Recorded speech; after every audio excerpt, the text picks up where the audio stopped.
गहरे और सरसब्ज जंगल में एक रात तेज आंधी और बारिश हो रही थी।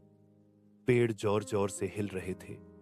इसी अंधेरे में एक नन्हा सा बच्चा अपनी मां से बिछड़ गया। वह डरा हुआ था, मगर उसकी आंखों में जीने की चमक थी।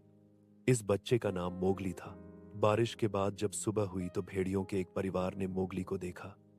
भेड़िया मां ने उसे प्यार से अपने बच्चों के साथ ले लिया। यूं मोगली जंगल में पला बढ़ा। उसने भेड़ियों के साथ दौड़ना, शिकार करना और एक दूसरे का ख्याल रखना सीखा। जंगल में मोगली के दो खास दोस्त थे।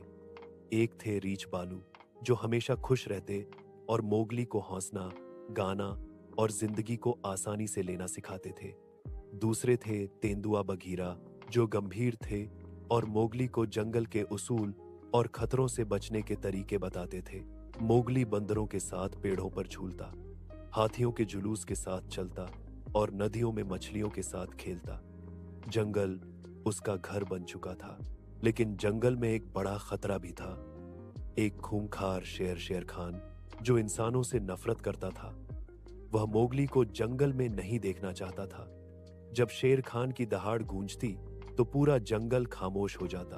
बाघीरा और बालू मोगली को समझाते हैं कि केवल शक्ति ही नहीं, बुद्धि भी आवश्यक है। मोगली ने आग का महत्व जाना और सीखा कि भय का मुकाबला साहस से किया जाता है। आखिरकार एक दिन मोगली ने बहादुरी और समझदारी से शेर खान का सामना किया। उसने जंगल को बचाया और सबको दिखाया कि असली ताकत दिल की सफाई, दोस्ती और अक्ल में होती है। कुछ समय बाद मोगली ने इंसानों की बस्ती भी देखी, मगर उसके दिल में जंगल की मोहब्बत हमेशा रही। वह जान गया कि उसकी पहचान सिर्फ इंसान या जानवर होना नहीं, बल्कि अच्छा होना है। और यूं मोगली जंगल